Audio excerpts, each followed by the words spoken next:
Nous allons lire de l'Ancien Testament, du chapitre 3 du livre de la Genèse. C'est le premier livre de l'Ancien Testament. Donc chapitre 3, le livre de la Genèse, verset 1. Le serpent était le plus rusé de tous les animaux sauvages que le Seigneur avait faits.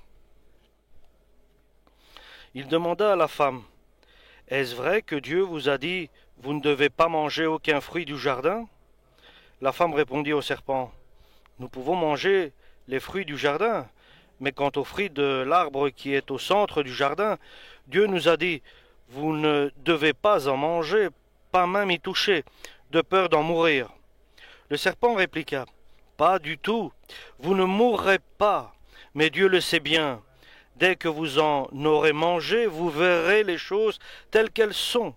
Vous serez comme lui, capable de savoir ce qui est bon ou mauvais. » La femme vit que les fruits de l'arbre étaient agréables à regarder, qu'ils devaient être bons, et qu'ils donnaient envie d'en manger pour acquérir un savoir plus étendu. Elle en prit un et en mangea, puis elle en donna à son mari, qui était avec elle, et ils en mangea, lui aussi. Alors ils se virent tous deux tels qu'ils étaient. Ils se rendirent compte qu'ils étaient nus. Ils attachèrent ensemble des feuilles de figuier, et ils s'en firent chacun une sorte de pagne. Le soir, quand souffle la brise, l'homme et la femme entendirent le Seigneur se promener dans le jardin. Ils se cachèrent de lui parmi les arbres. Le Seigneur, Dieu, appela l'homme et lui demanda, « Où es-tu » L'homme répondit, « Je t'ai entendu dans le jardin, j'ai eu peur car je suis nu, et je me suis caché. » « Qui t'a appris que tu es nu » demanda le Seigneur Dieu. « Auras-tu goûté aux fruits que je t'avais défendu de manger » L'homme répliqua, « C'est la femme que tu m'as donnée pour compagne, c'est elle qui m'a donné ce fruit, et j'en ai mangé. » Le Seigneur dit alors à la femme, « Pourquoi as-tu fait cela » Elle répondit, « Le serpent m'a trompé, et j'ai mangé du fruit. » Alors le Seigneur dit au serpent, « Puisque tu as fait cela, je te maudis. Seul de tous les animaux, tu devras ramper sur ton ventre et manger de la poussière tous les jours de ta vie. Je mettrai l'hostilité entre la femme et toi, entre sa descendance et la tienne. La sienne t'écrasera la tête, tandis que tu la mordras au talon. » Le Seigneur dit ensuite à la femme, « Je rendrai tes grossesses pénibles, tu souffriras pour mettre au monde tes enfants. Tu te sentiras attiré par ton mari, mais il dominera sur toi. » Il dit enfin à l'homme, « Tu as écouté la suggestion de ta femme et tu as mangé le fruit que je t'avais défendu. Eh bien, par ta faute, le sol est maintenant maudit. Tu auras beaucoup de peine pour en tirer la nourriture pendant toute ta vie. Il produira pour toi épines et chardons. Tu devras manger ce qui pousse dans les champs. Tu gagneras ton pain à la sueur de ton front, jusqu'à ce que tu retournes à la terre dont tu as été tiré, car tu es fait de poussière, et tu retourneras à la poussière. » L'homme, Adam, nomma sa femme Ève, c'est-à-dire vie, car elle est la mère de tous les vivants. Le Seigneur fit à l'homme et à sa femme des vêtements de peau de bête et les en habilla. Puis il se dit, voilà que l'homme est devenu comme un Dieu, pour ce qui est de savoir ce qui est bon ou mauvais. Il faut l'empêcher maintenant d'atteindre aussi l'arbre de la vie. S'il en mangeait les fruits, il vivrait indéfiniment. Le Seigneur Dieu renvoya donc l'homme du jardin d'Éden pour qu'il aille cultiver le sol dont il avait été tiré. Puis, après l'en avoir expulsé, le Seigneur plaça des chérubins en sentinelle devant le jardin d'Éden. Ceux-ci, armés de l'épée flamboyante et tourbillonnante, devaient garder l'accès de l'arbre de la vie. Amen pour la parole de Dieu. Dieu est amour. Et désirant accomplir son projet qui avait été préparé bien, bien avant. Il a créé la terre, il a créé un paradis sur la terre, et là il a placé l'être humain de la terre, il l'a établi là dans le paradis, dans le jardin d'Éden. Mais Dieu désire que l'homme le suit toujours et volontairement, de sa propre volonté. Ce qui veut dire que la caractéristique de l'homme qui est différent de toutes les autres existences, c'est qu'il est, il a une, il est en trois entités.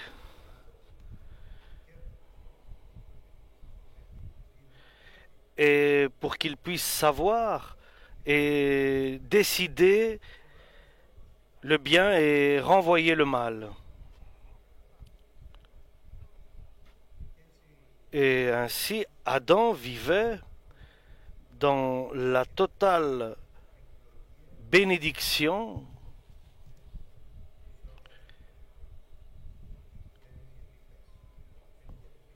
Il n'avait pas de douleur, il n'avait pas de malheur, et c'était le paradis. Dieu avait tout préparé pour lui, pour qu'il soit béni et toujours dans la joie.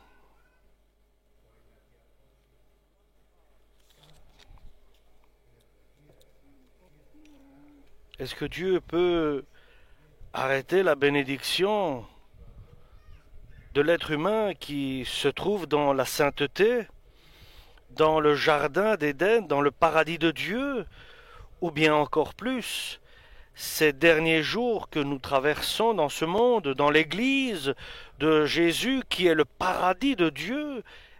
Et bien sûr que non. Dieu ne peut pas nous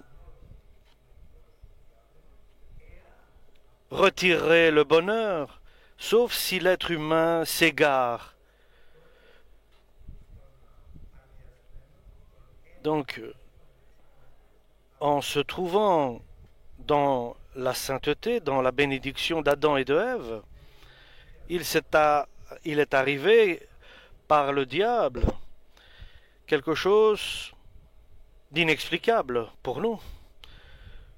Dieu a permis que le diable puisse entrer dans le paradis pour mettre à l'épreuve et dans la tentation sa création. Et quelqu'un peut dire, comment est-ce possible que le diable peut-il entrer dans un endroit sanctifié par Dieu, dans le paradis? Et Dieu l'a permis, le Père l'a permis, car il veut que l'être humain soit éprouvé, qu'il soit passé par une tentation et qu'il voie comment il réagit. Et par l'épreuve, donc, Dieu a permis cela pour voir comment serait Adam et Ève, comment serait la foi d'Adam et d'Ève en Dieu, car c'est par la foi qu'il reçoit tout de Dieu. Et Dieu avait mis au centre du paradis l'arbre de la vie éternelle. Et quelque part d'autre, il avait mis l'arbre de la connaissance du bien et du mal. Et il avait donné un ordre, un commandement, ne mange pas de cet arbre-là, de l'arbre qui donne la connaissance du bien et du mal, car si tu en manges, tu mourras. Et que venir la mort biologique, c'est-à-dire l'âme se sépare de son corps. Et c'est une mort spirituelle aussi, c'est la séparation de l'homme de Dieu. Et Dieu, en disant cela, il voulait dire les deux, et la mort charnelle et la mort spirituelle.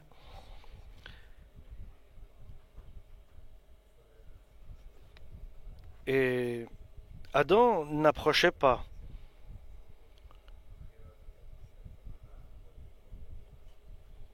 de l'arbre donnant la connaissance du bien et du mal.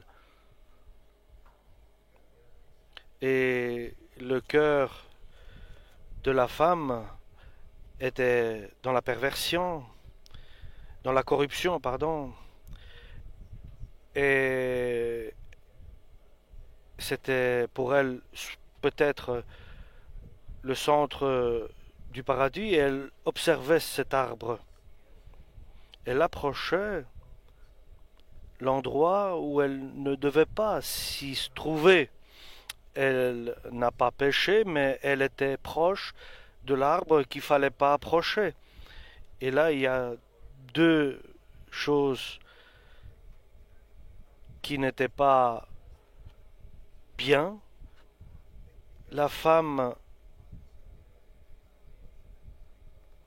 l'homme n'a pas intervenu pour éloigner sa femme de cet arbre, car il savait que c'était interdit, et il l'a laissé. Aujourd'hui, nous pouvons dire, il l'a laissé libre de faire ce qu'elle veut. C'est le sens que nous comprenons. Et nous savons que la tête de Jésus, c'est l'homme.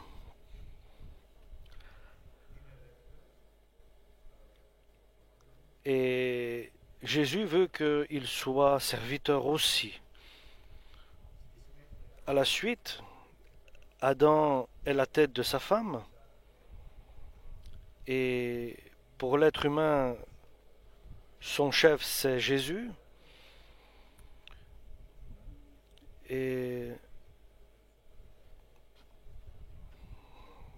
nous savons que quand l'apôtre Paul parle des hommes de foi, épître aux Hébreux, il ne parle pas d'Adam. Il n'était pas celui qui représente la foi. Et je peux dire,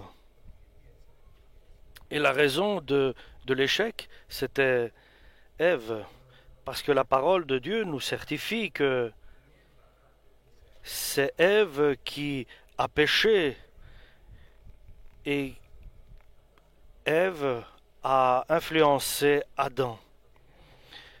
Et les choses se sont passées ainsi.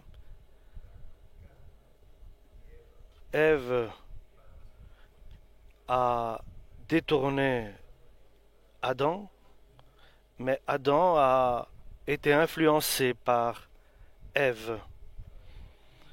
La responsabilité, nous savons qu'elle retombe sur Adam, car à lui a été donnée la responsabilité qu'il soit responsable pour lui-même d'abord, pour sa femme et pour ses enfants. Sachant que d'abord lui a été créé d'abord et puis sa femme. Et Ève, sans défense, sans prendre garde et avec innocence, Ève tournait autour de l'arbre donnant la connaissance du bien et du mal. Et le diable a trouvé l'occasion. Il a approché Ève par le biais d'un serpent qui était l'animal le plus sage de l'Éden. Et en elle, elle n'a pas vu de malice en ayant cette conversation avec le diable. Elle sait très bien, Ève, ce que Dieu a dit, et le diable sait très bien aussi ce qu'a dit à Dieu. C'est la technique du diable de mettre la confusion lorsqu'il approche la femme. Est-ce que Dieu t'a tout interdit? Dieu t'interdit toute chose. Tu ne peux rien faire. Tu ne peux rien manger de ces arbres-ci. Et Ève, elle sait très bien. Et elle répond. Et il veut avoir une conversation avec elle. Il veut ouvrir une conversation avec elle pour pouvoir la détourner et la tromper. Que tous, nous tous, et que l'Église, qui est la fiancée de Jésus, qu'elle soit gardée des pièges du diable, et que nous n'ayons pas de discussion avec le diable, et ne faisons pas de compromis avec le diable. Donc, lorsqu'il a le diable a changé, a menti la parole de Dieu. Il a voulu l'influencer. Bien sûr, vous ne mourrez pas, a dit le diable.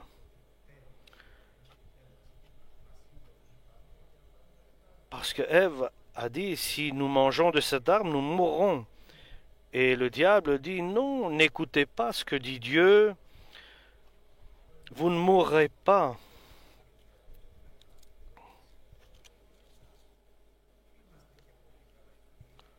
Il y en a certains qui disent, ne soyez pas fanatiques pour la parole.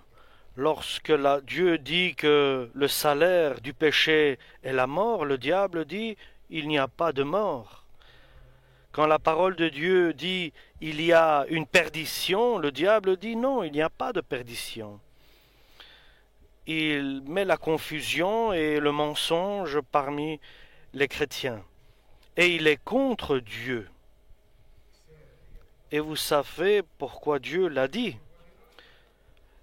Parce que Dieu est rusé, parce qu'il ne veut pas que vous soyez comme lui en connaissant le bien et le mal. Dieu veut être seul à avoir ce privilège.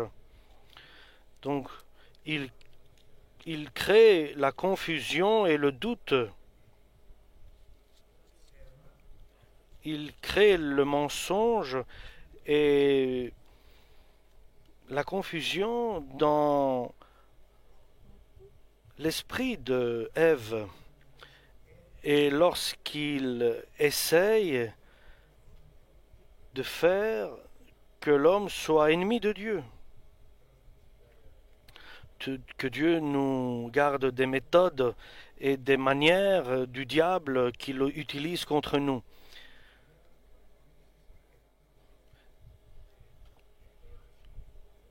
Il est ennemi de Dieu et de ce que Dieu a créé.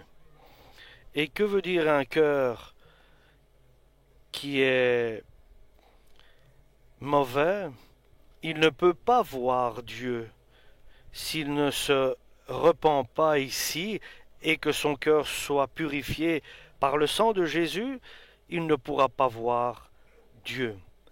Car sa conscience est totalement insensible à la voix de Dieu. Et les conséquences, c'est que Ève a accepté les propos du diable, a été influencée, elle regarde l'arbre, il donnait envie de prendre, de se servir, comme le diable nous montre le monde actuel, la Babylone actuelle. Et Elle a regardé, il était agréable à le regarder. Il est très bien de regarder parce que les hommes croient qu'en faisant le péché ou la transgression apporte le bonheur. Parce qu'ils sont dans l'erreur, ils ont été trompés. Ils ne comprennent pas. Tu les vois les choses à l'envers, totalement à l'envers. Le noir, tu le vois blanc. Et à la fin, il y a aussi l'envie de la vie, du bien-être. Et là, c'est la victoire du diable. Et là, Dieu n'a pas réussi, mais Dieu ne réussit pas. C'est l'homme qui ne réussit pas. Dieu laisse faire Ève à manger. Elle va vers son mari et lui dit « Mange aussi, regarde comme c'est bon ». Et Adam, au lieu d'écouter Dieu et de rester dans les principes, il a écouté sa femme. Et leurs yeux se sont ouverts, et la première chose qu'ils ont constatée, c'était leur nudité. Le péché apporte à l'être humain la nudité, la révélation de son corps et une crainte de Dieu, mais une peur de Dieu, une peur qui est, je pourrais dire, un enfer. Et la peur là où il n'y a pas de peur. Et enfin, ils doivent s'échapper, se cacher, c'est-à-dire apostasie, révélation de la nudité de l'être humain, la peur et l'apostasie, l'éloignement, l'égarement de la présence de Dieu. Et tout cela amène à la mort, comme Dieu l'avait prédit. Dieu sait tout, et il donne toujours l'occasion à l'être humain de comprendre et de revenir, de comprendre son erreur et de revenir comme Dieu a son projet. Maintenant, ils ont péché tous les deux.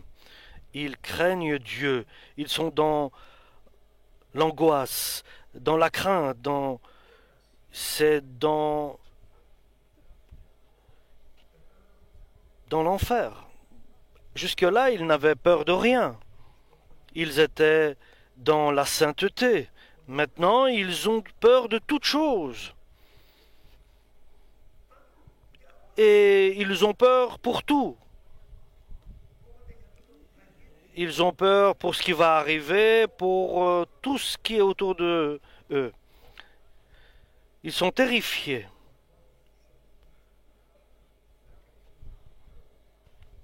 Et ils doivent se cacher de Dieu qui est amour. Ils veulent se cacher de Dieu qui est amour.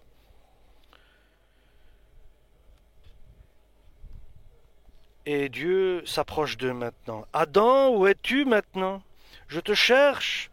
Tu n'es pas là où tu étais chaque fois. Où es-tu maintenant, Adam? Et Adam, caché, il a essayé de cacher sa nudité avec des feuilles de vigne, des feuilles de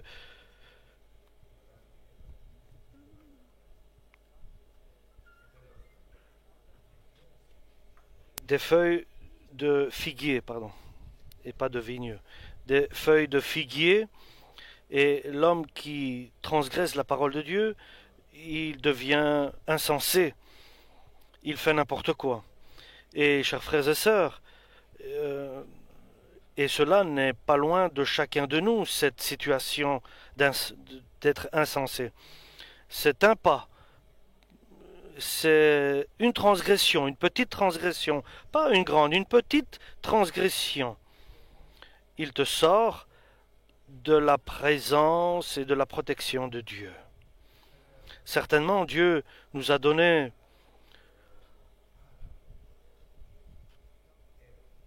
une œuvre très belle. C'est la repentance, la confession, le pardon. Il a préparé tout cela.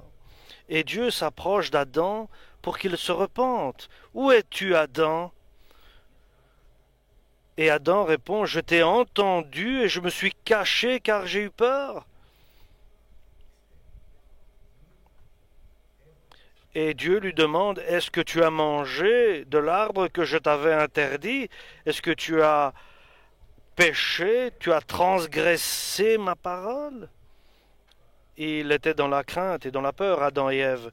Ils étaient craintifs.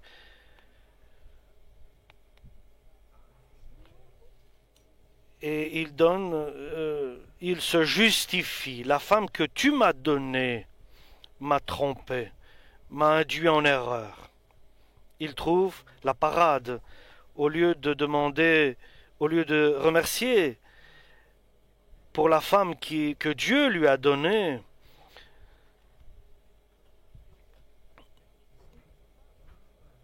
il jette toute la responsabilité sur sa femme. La femme que tu m'as donnée, c'est elle qui m'a trompé, qui m'a influencé, qui m'a persuadé. Et Dieu dit, l'homme n'est pas bien qu'il soit seul.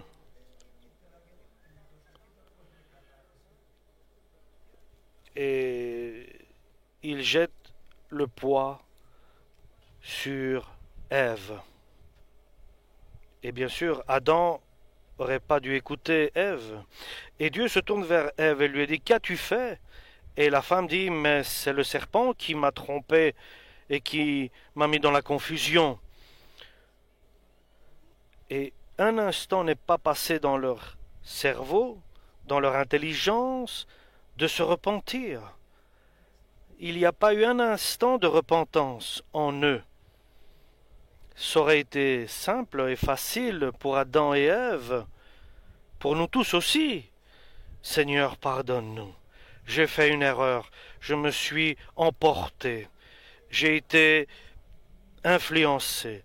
Et cela n'est pas passé dans l'esprit d'Adam et d'Ève pour la repentance, car Dieu est amour et il les aurait pardonnés. Et ça, c'est le message aujourd'hui.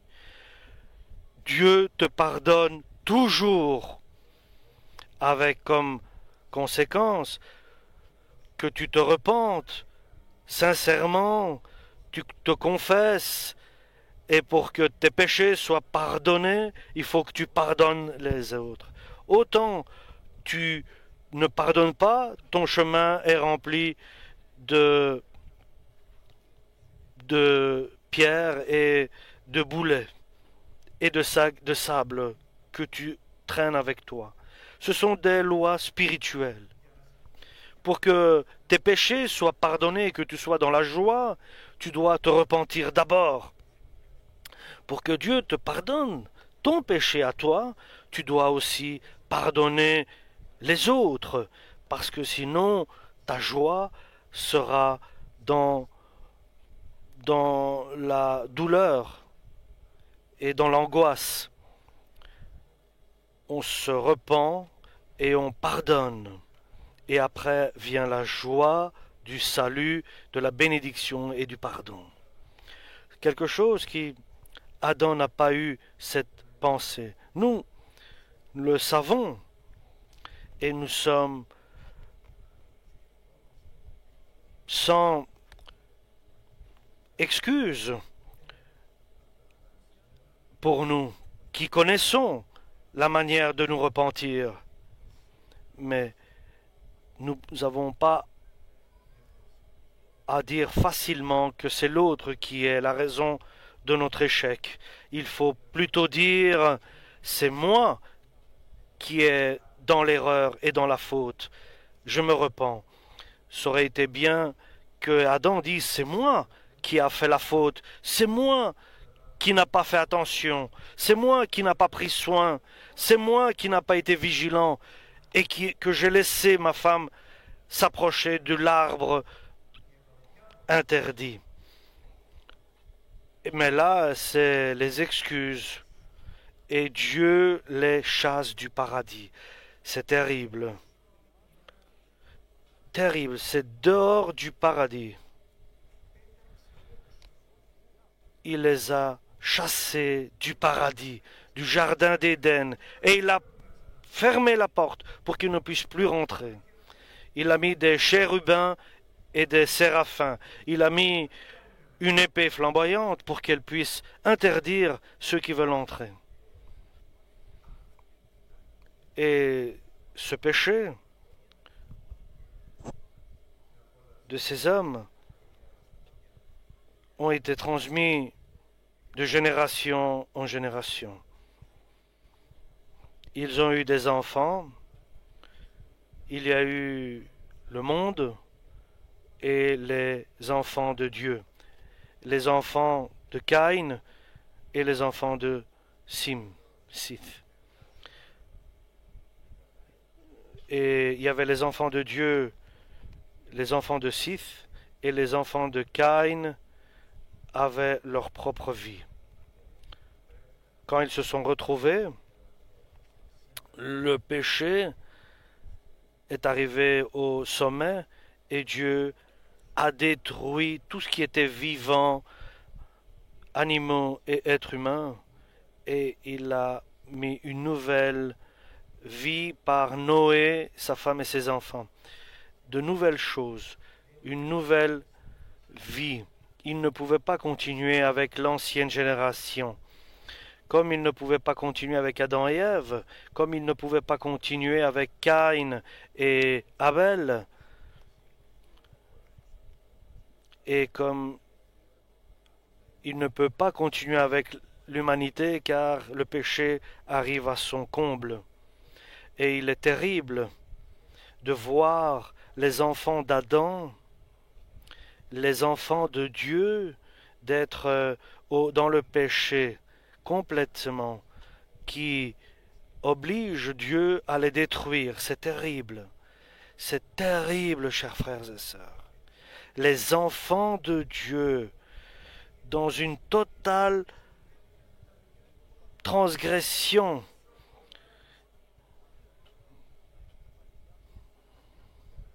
et Dieu a été obligé d'amener la totale destruction avec le déluge et de tout recommencer à nouveau.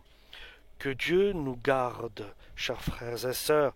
La parole que Dieu nous dit, nous ne pouvons pas nous amuser avec cela. Et avec le diable, nous ne pouvons pas collaborer.